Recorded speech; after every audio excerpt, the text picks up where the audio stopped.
بسم اللہ الرحمن الرحیم۔ جن زادی کے ساتھ زیادتی۔ وہ تینوں لوفر آوارہ قسم کے لڑکے تھے جو شراب، سگریٹ اور ہر قسم کے نشے کا شکار تھے۔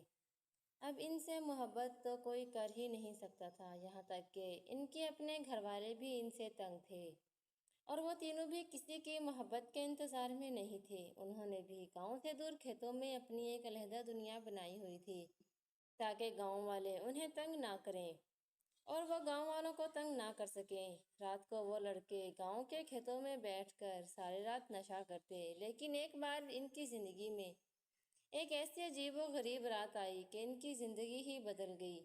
یہ اس رات کی بات ہے جب وہ تینوں دوست کھیتوں میں بیٹھ کر نشہ کر رہے تھے اور نشے میں گم تھے، انہیں کسی کا ہوش نہیں تھا۔ پھر اچانک کھیتوں میں کسی لڑکی کی پازیب کی آواز سنائی دی۔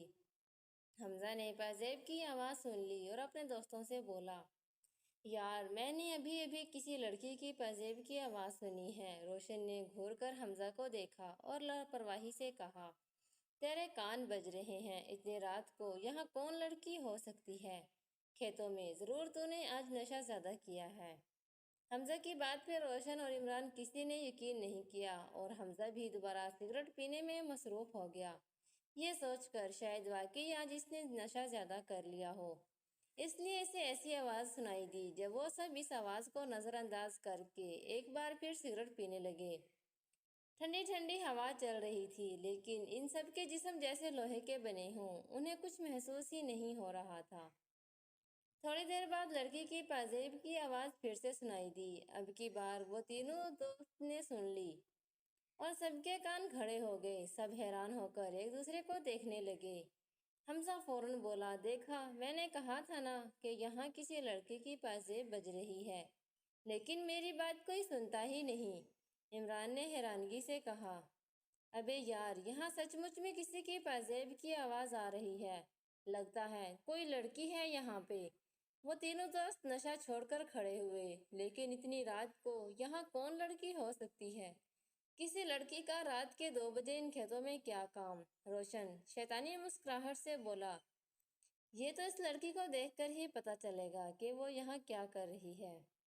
وہ تینوں دوست چلتے جا رہے تھے اور ادھر ادھر اس لڑکی کو ڈھونڈنے لگے۔ وہ اپنے نشے کا سامان وہیں چھوڑ کر اب صرف پازیب کی آواز والی کو ڈھونڈ رہے تھے۔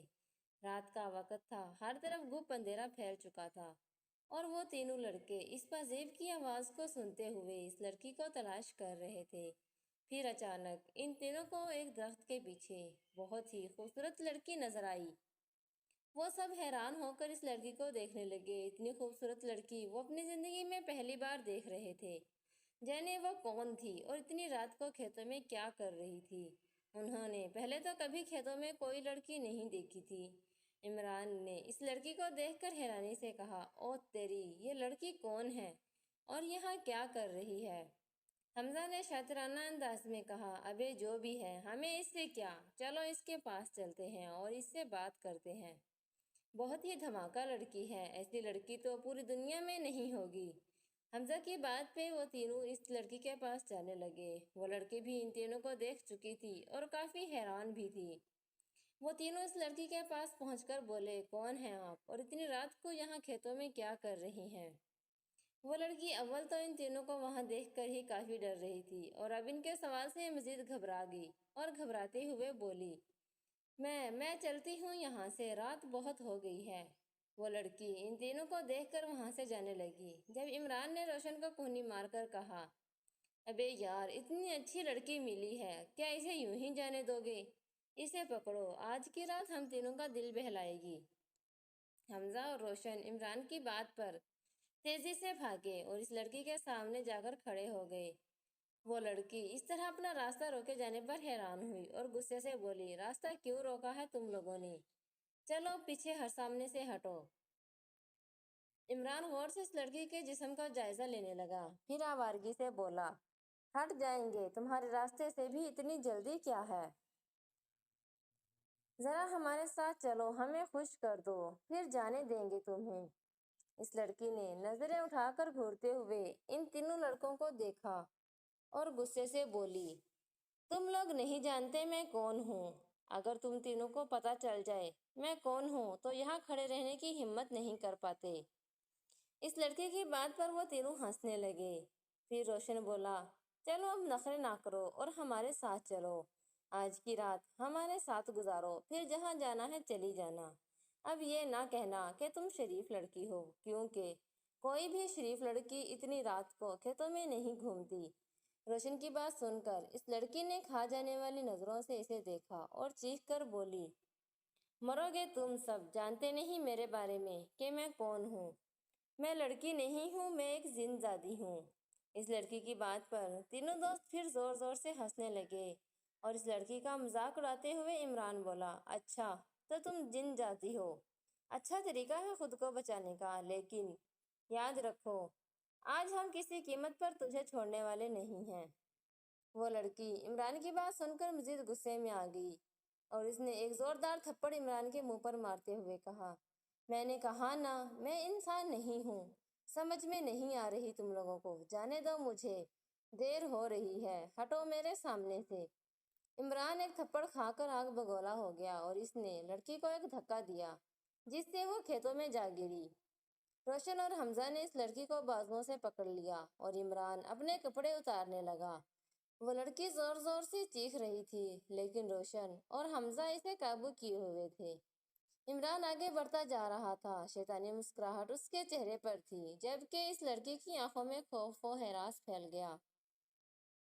روشن اور زمان نے مضبوطی سے اس لڑکی کو اپنے قابو میں کیا ہوا تھا اور زمان نے لڑکی کے منہ پر ہاتھ رکھ کر اس کا منہ بند کیا تھا کیونکہ لڑکی زور زور سے چلا رہی تھی، ہیلپ ہیلپ ہیلپ۔ عمران ڈر بھی رہا تھا کہ کہیں کوئی آ نہ جائے کیونکہ پہلے بھی وہ چند ایسے ہی واقعات میں پکڑا گیا تھا۔ لڑکی اب بھی چیخ رہی تھی، وہ کوشش کر رہی تھی کہ کسی نہ کسی طرح ان کے چنگل سے نکل جائے، لیکن روشن اور زمان کی گرفت بہت مضبوط تھی اور روشن کا ایک ہاتھ اس کے بالوں پر تھا جس سے وہ آہستہ آہستہ مدھم پڑتی جا رہی تھی۔ عمران اب بالکل اس لڑکی کے پاس آ چکا تھا اور اس کے اگلے دونوں ہاتھ لڑکی کے گالوں پر پڑنے والے تھے کہ لڑکی نے لیٹے لیٹے ایک زور کی لات عمران کو ماری جو اس کے اوپر آ رہا تھا۔ لات عمران کو بہت زور سے لگی اور وہ لڑکی پر آ گیا۔ درد کی شدت سے عمران لوٹ پوٹ ہونے لگا۔ ادھر روشن اور زمان اپنے ساتھی کی طرف لپکے اور لڑکی کو چھوڑ دیا جس سے لڑکی کو موقع مل گیا۔ اس نے اٹھنے کی کوشش کی لیکن اس میں طاقت نہ ہونے کے برابر تھی، اس کی آنکھوں کے سامنے اندھیرا چھایا ہوا تھا۔ زمان اور روشن عمران کو سنبھال رہے تھے لیکن اس کی حالت بہت خراب تھی۔ روشن نے عمران کو سہارا دیا۔ زمان بولا، یار اس کو گھر لے چلتے ہیں، اس کی حالت بہت خراب ہے۔ لیکن عمران جس کی آنکھوں میں ابھی بھی ہوش کی آگ تھی اور تکلیف ہونے کے باوجود بولا، نہیں اب میں اس کو بالکل نہیں چھوڑوں گا، اب میں اس کا وہ حال کروں گا کہ اسے اپنے آپ سے بھی نفرت ہو جائے گی۔ عمران کی اس بات پر زمان اور روشن کی آنکھوں میں بھی شیطانی چمک جاگ اٹھی اور وہ لڑکی کی طرف بڑھنے لگے جدھر انہوں نے اس لڑکی کو پھینکا تھا، لیکن اچانک روشن چیخ کر بولا، وہ دیکھو وہاں تو لڑکی نہیں ہے۔ زمان بولا، کدھر چلی گئی؟ ڈھونڈو اسے۔ زمان کی بات سن کر روشن ادھر ادھر کھیتوں میں لڑکی کو تلاش کرنے نکلا لیکن لڑکی کہیں نظر نہیں آئی۔ جب تک ہار کر دونوں عمران کے پاس آئے تو ان کو ایک زوردار جھٹکا لگا۔ عمران کی ادھکٹی لاش کھیتوں میں پڑی ہوئی تھی، سارے کپڑے پھٹے ہوئے تھے اور کٹی ہوئی گردن سے خون بہہ رہا تھا۔ جب ان دونوں نے اپنے ساتھی کی کٹی ہوئی لاش دیکھی تو ان کا دل دہل گیا۔ ان دونوں نے ایک بھیانک چیخ ماری اور گاؤں کی طرف دوڑ لگا دی۔ صبح ہونے والی تھی، دونوں بہت ڈر چکے تھے، ان کی ہمت جواب دے چکی تھی۔ اب ان کو یقین ہو رہا تھا کہ جس کے ساتھ ہم نے زیادتی کرنے کی کوشش کی وہ لڑکی نہیں تھی بلکہ ایک جن زادی تھی۔ اب ان دونوں کو اپنی موت یقینی نظر آ رہی تھی۔ دونوں کی آنکھوں سے نیند اڑ چکی تھی، ساری رات انہوں نے جاگ کر گزاری۔ بار بار دوست کی موت کا منظر ان کی آنکھوں کے سامنے آ رہا تھا۔ جیسے تیسے رات گزر گئی۔ اب صبح جب گاؤں والوں نے عمران کی لاش دیکھی تو گاؤں میں کہرام مچ گیا۔ سارے لوگ بھاگے بھاگے کھیتوں کی طرف بھاگے اور عمران کی لاش کو عمران کے گھر لایا گیا۔ پولیس آئی لیکن کوئی نتیجہ نہ نکلا اور نہ ہی قاتل کا پتہ چلا۔ عمران کو قبرستان میں دفن کر دیا گیا۔ بات آئی گئی ہو گئی، لیکن زمان اور روشن کو پتا تھا کہ ان کی خیر نہیں ہوگی۔ شام کو زمان نے روشن کو بلایا۔ زمان کی حالت بہت خراب تھی۔ ادھر روشن بھی بیمار ہو چکا تھا کیونکہ دونوں نے ساری رات نیند نہیں کی تھی، ڈر اور خوف کی وجہ سے۔ زمان بولا، کیوں نہ ہم ساری سٹوری گھر والوں کو بتا دیں؟ روشن بولا، پاگل ہو گئے ہو، مروانا چاہتے ہو؟ تمہیں پتا ہے کیس پولیس کے پاس پہنچ چکا ہے۔ شکر ہے کہ ہم بھاگ نکلے عمران کی لاش کو چھوڑ کر۔ سوچو اگر ہم عمران کی لاش کو گاؤں لے جاتے تو سب کا شک ہم پر آ جاتا اور ہم بے گناہ پھنس جاتے۔ زمان بولا، ہاں یار یہ بات تو ہے، میں تو پہلے ہی کہہ رہا تھا کہ چلو چلیں، لیکن عمران نہیں مان رہا تھا۔ اب دیکھا وہ اپنی ہی غلطی میں خود مارا گیا۔ کیوں نہ ہم ایک کام کریں؟ روشن بولا، کون سا؟ تو زمان بولا، کیوں نہ ہم تھانے دار کو ساری سٹوری بتا دیں جو ہمارے ساتھ کل رات پیش آیا۔ لیکن روشن بولا، کیا تھانے دار ہماری بات مانے گا؟ تو زمان بولا، کیوں نہیں مانے گا، بات کرنے میں کیا حرج ہے، بات کر کے دیکھ ہی لیتے ہیں صبح۔ روشن بولا، ٹھیک ہے۔ دونوں اپنی راہ ہو لیے یہ اقرار کر کے کہ صبح تھانے دار کو ساری حقیقت بتا دیں گے، لیکن ان کو کیا پتا تھا کہ صبح ایک بھیانک خطرہ ان دونوں کی زندگی کو جہنم بنانے والا ہے۔ صبح بچے اور اس کی ماں کو دفن کر دیا گیا۔ ہر ایک کی آنکھ اشک بار تھی، سب رو رہے تھے۔ زمان کو بخار چڑھ چکا تھا، اس نے صبح سے کسی سے بات نہیں کی تھی اور نہ ہی کچھ کھایا پیا تھا۔ روشن کو صبح فوتگی کا علم ہوا تو وہ زمان کے گھر آیا، تعزیت کی اور زمان کے کمرے میں پہنچ گیا۔ زمان کمرے میں ایک طرف بیٹھا ہوا تھا، روشن اس کے پاس جا کر بیٹھ گیا اور دھیمی آواز سے بولا، یار بہت افسوس ہوا مجھے، یقین مانو جب سے یہ خبر سنی ہے مجھے ابھی تک یقین نہیں آ رہا۔ روشن کی بات زمان نے سن لی تھی لیکن چپ بیٹھا تھا۔ روشن بولا، دیکھو زمان یار، کب تک یوں خود کو تکلیف دو گے، چل اٹھ اور کچھ کھا پی لے۔ لیکن زمان تھا کہ بولنے کا نام نہیں لے رہا تھا۔ روشن بہت دیر تک اپنے دوستوں کے پاس بیٹھا رہا اور اس سے باتیں کرتا رہا، لیکن زمان تو جیسے صدیوں سے خاموش۔ آخر کار روشن گھر چلا آیا۔ جیسے تیسے کر کے دن گزر گیا اور رات ہو گئی، اور یہ ان دونوں دوستوں کی زندگی کی بھیانک ترین رات ہونے والی تھی۔ روشن رات کو سونے کی تیاری کر ہی رہا تھا کہ اسے ماں نے آ کر اطلاع دی۔ وہ بندہ اسے لے کر ہو لیا۔ اس کا رخ سیدھا کھیتوں کی طرف تھا۔ روشن بولا، یہ کدھر لے کر جا رہے ہو؟ زمان کدھر ہے؟ وہ شخص بولا، وہ سامنے کھیتوں میں۔ روشن اس کے پیچھے چلنے لگا۔ وہ شخص بولا، وہ سامنے پڑی ہے لاش۔ روشن نے سامنے دیکھا تو زمان کی لاش پڑی تھی، جس کا گلا کٹا ہوا تھا، ہاتھ کی نسیں کٹی پڑی تھی اور سر سے خون بہہ رہا تھا۔ روشن یہ دیکھ کر چیخ پڑا، نہیں، کہ تو نے کیا کر لیا خود کے ساتھ، اور رونے لگ گیا۔ اس نے نہیں بلکہ میں نے کیا ہے اس کے ساتھ۔ پیچھے سے آواز آئی۔ روشن نے پیچھے دیکھا تو وہی زن جادی کھڑی تھی۔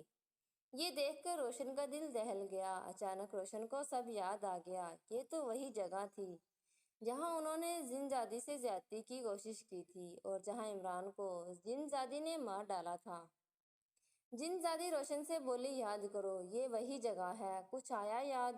تم لوگوں نے میرے بال پکڑے تھے، میں نے تیرے دوست کا سر توڑ دیا، تیرے دوست نے میرا ہاتھ پکڑا ہوا تھا، میں نے اس کی نسیں کاٹ دی، تیرے دوست عمران کا میں نے گلا گھونٹا تھا، بچے کو میں نے گٹر میں ڈال کر مار دیا، اور بچے کی ماں کی موت بھی میرے ہاتھوں ہوئی، اب تیری باری ہے۔ یہ کہہ کر زنجادی روشن کی طرف بڑھی۔ زنجادی اپنا کام کر چکی تھی اور اس کا انتقام پورا ہو چکا تھا۔ صبح کو جب روشن اور زمان کی موت کی خبریں ملی تو زمان کی ماں، جو پہلے سے صدمے تھی، اپنے گھر میں تیسری لاش نہ دیکھ سکی اور کوچ کر گئی۔ اس طرح ایک گھر سے 2 دنوں میں 4 جنازے نکلے۔ زمان کا باپ بالکل پاگل ہو چکا تھا۔ روشن کی ماں اپنے بیٹے کے غم میں دیوانی ہو گئی۔